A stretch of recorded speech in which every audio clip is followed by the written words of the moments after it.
বিসমিল্লাহির রহমানির রহিম।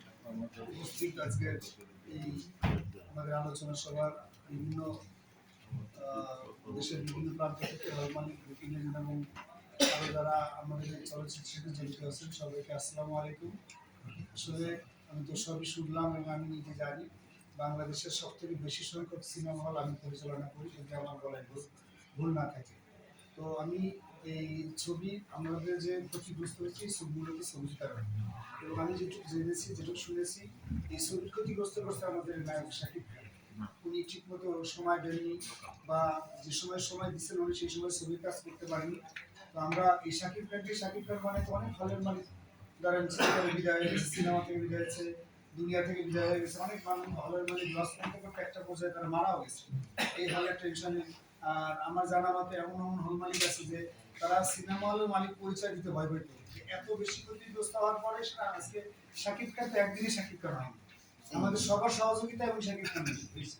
তো উনি আমাদের হলের দিকে বা ছবির দিক উনি, আমি যেটুকু শুনছি আমার শোনা যদি ভুল না থাকে, উনি মোটেও মানে যত্ন পান না। উনি ওনার ক্যারিয়ার কিভাবে তুলে ধরবে একটা ছবিতে রিলিজ করে এইটার উপরে উনি বিভিন্ন কোম্পানির সাথে বিভিন্ন ধরনের বিগ অ্যামাউন্টের কন্ট্যাক্ট করে, অ্যাড করে বা এটা ওনার ব্যক্তিগত ব্যাপার। কিন্তু আমাদের ছবির দিকে বা আমাদের হলের দিকে দেখেন এই প্লিজ ছবির এগ্রিমেন্ট হয়েছে আমরা শুনছি 1 বছর আগে।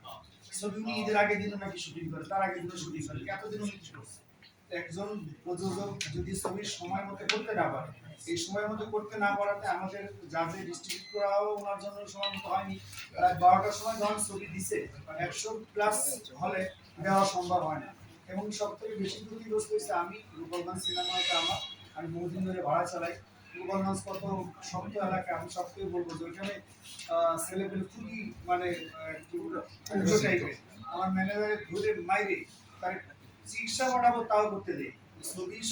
ছবি লোড হবে, ছবি ছাড়বি, তার টাকা ফেরত দিচ্ছে তাও নিবে না। মাইরে তারে কাউন্টারের সামনে রাখছে, হাসপাতালে দিতে দেয়। তো আমি আর বিস্তারিত বললাম না, আমার থেকে আরো অনেক বেশি অনেক ক্ষতি হয়েছে। তো আমি সর্বোপরি আমাদের সমিতির সভাপতি মহোদয়ের মাধ্যমে আমি সরকারকে বলবো যদি শাকিব খান তার অবস্থান পরিবর্তন না করে তাহলে ঈদের ভিতরে যেন শাকিব খানের ছবি আমরা রিলিজ না করি। সরকার যেন সেন্সর বোর্ডের শাকিব খানের ছবি চালাতেই হয়, তাহলে উনি এই যে মানে বেপরোয়াভাবে চলাফেরা বা বেপরোয়া আচরণ করে ওনারা টাকা বিনিয়োগ করার পর ওনার সরকার পারে না, কথা বলতে পারে না বা ওনার ইচ্ছার বাইরে যেতে পারে না। আমরা যদি উনি এরকমই করে আমরা ওনার বিকল্প আমাদের বাইরের ছবি আমরা ইম্পোর্ট করে আমরা ঈদের মধ্যে দেখাইতে পারি, নতুবা সাকিবের ছবি আটকে রাখবো। ঈদে উনি তো সুপারস্টার, ঈদের পরে ছবি রিলিজ করবে। আমরা অন্য আর্টিস্ট, অন্য যে হিরোগুলো আছে আমাদের আরো যারা আছে এদের ছবি আমরা চালাই দিতে পারি, চলে কিনা। আর এই বিষয়ে আমি আমাদের হলমান্ডি সমিতির সভাপতি যারা আছে তাদেরকে আমি অনুরোধ করবো যে আপনারা সরকারকে বুঝান এই একজন শিল্পী আমাদের পুরা ইন্ডাস্ট্রিকে জিম্মি করে ফেলেছে। আমরা এখন পদের পক্ষে অনেক হল মালিক, আমার সাথে প্রতিদিন মিনিমাম 8 থেকে 10 জন মালিকের কথা হয়। অনেকে বাসা দিতে পারে না, অনেকের সংসার ভেঙে যাওয়ার টাকা, তার বিশেষের গয়না বন্ধ থেকে সুদের উপরে টাকা নিয়ে ছবি বিনিয়োগ করছে, ফলে বিনিয়োগ করছে। টাকা তো দূরে থাক, মানে গয়না ফেরত আনতে পারে। তো সবকিছু মিলে খুব খারাপ অবস্থার মধ্যে আছি আমরা। তো আমরা যেমন বেশ কিছু সিনেমা হলে আমারও বেশ কিছু সিনেমা হলে টাকা উঠে, তারপর আমি আমার অন্য হল থেকে আমি এটা ব্যাকআপ করবো, যারা একটা হল দুটো হল তারা সবথেকে বেশি ক্ষতিগ্রস্ত হয়েছে। তো আপনাদের কাছে আমার শাকিব খান নিয়ন্ত্রণে আসবে, আর যদি নিয়ন্ত্রণের বাইরে চলে যায় তাহলে আমরা আগামী কুরবানি থেকে আমরা তার ছবি বাদ দিয়ে আমরা অন্য কোনো ছবি চালাতে পারি না। এবং আমরা সবাইকে ইনশিওর করতে হবে যে সমিতি যে সিদ্ধান্ত নেবে আমরা একটা ঈদে একটা হিরোর ছবি না চালাই দেখি অন্য হিরোর ছবি চলে কিনা, যদি না চলে তারপর ব্যবস্থা আছে, বিদেশি ছবি আছে, কিন্তু সাকিবের উপর নির্ভর হয়ে থাকবে, সাকিব ধরেই শিখে করা হয়। এই কারণে আমরা সবাইকে বলবো সাকিব যদি সিদ্ধান্ত দেয় যে আমরা সাকিব ছাড়া ঈদ রিলিজ করবো তাহলে আমরা সবাই একত্রিত হবো এবং আমরা একসাথে সাকিব ঈদ রিলিজ করবো। তো যদি আপনারা সবাই রাজি থাকেন, একটা দুটো হলে, আমি তো 10টা হল নিজে পরিচালনা করি এবং আমার হল তো আপনারা জানেন যে সব বড় বড় হল এবং ব্যয়বহুল হল। আমি যদি পাই আপনারা কেন পারবেন না? এবার ঈদে যে অবস্থা হয়েছিল যদি আমার বিকল্প কোনো ব্যবস্থা থাকে আমি সেদিকে চলে যেতাম। আমি বাধ্য হয়ে এখন স্যার সাকিব তাণ্ডব ছবি পাবলিশকে তুলে নিয়ে গেছি, যখন দেখি আমার এই ইয়ের সাথে আপনার প্রিন্সের সাথে আমার বুড়িমানত হচ্ছে না, এখন হলে যে টাকা দেবো সেই টাকা দিয়ে আমি ক্রিজ নিতে পারবো না। আর ক্রিজ এমন সময় ছবি রিলিজ হয়েছে, না ঠিক মতো পোস্টার পাইছি, না ঠিক মতো পাবলিসিটি পাইছি। তারপরও হল মালিকদের পছন্দে হোক বা যে কারণে উদ্যোগ থেকে আমাকে পরে সেটা ইয়ে করে দিচ্ছে, কিন্তু সে হলে লাভ হবে না, টাকা উঠবে না।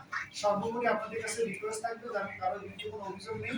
আমরা যদি আমাদের হিরো যদি আমাদের দিকে না তাকায় বা উনি যদি প্রডিউসারের পক্ষে কাজ না করে, উনি শুধু উনার ক্যারিয়ার নিয়ে থাকে, তাহলে আমরা এটা বাদ দিয়ে আমরা অন্য হিরোর ছবিতে আসি, দেখি সাকিব বিন ছবি আমাদের চলে কিনা। আর আমি বেশি কথা দীর্ঘায়িত করবো না। সর্বোত্তম সাহেবের কাছে আমার এটাই রিকোয়েস্ট থাকবে, যাতে আমরা যারা ক্ষতিগ্রস্ত হয়েছে এটা কিভাবে মিনিমাইজ করা যায়, আর পরবর্তীতে কোরবানিতে আমরা কি করবো তারই একটা নীতিমালা তৈরি করে যে মিনিমাম 15 দিন আগে যদি পাবলিসিটি এবং ছবি সেন্সার না হয় সেই ছবি আমরা ঈদে চালাবো না, প্রয়োজন ঈদের পরে আমরা চালাবো, সমস্যা নেই। সবাইকে অসংখ্য ধন্যবাদ। আপনি বলছিলেন 10টা সিনেমা হল, কোন জায়গায় একটু যদি বলেন। সাভার সেনা অডিটোরিয়াম শীতাতপ নিয়ন্ত্রিত, সাহেবানী ময়মনসিংহ শীতাতপ নিয়ন্ত্রিত, চন্দ্রিমা সিনেমা শ্রীপুর শীতাতপ নিয়ন্ত্রিত, Rangpur Shapla cinema Rangpur, Nabin cinema Manikganj, Chitrali cinema Khulna, Nandita cinema Sylhet, Chitrabari cinema Gopalganj, Prithibi cinema Joypurhat, আর লক্ষ্মী সিনেমা সাতক্ষীরার সামনে। এটা সবাইকে অসংখ্য ধন্যবাদ। একটু নামটা মেনশন করেন। আমার নাম মোহাম্মদ কামাল হোসেন, আমি সাভারে থাকি। আমি চলচ্চিত্র বুকিং এজেন্ট ও প্রদর্শক।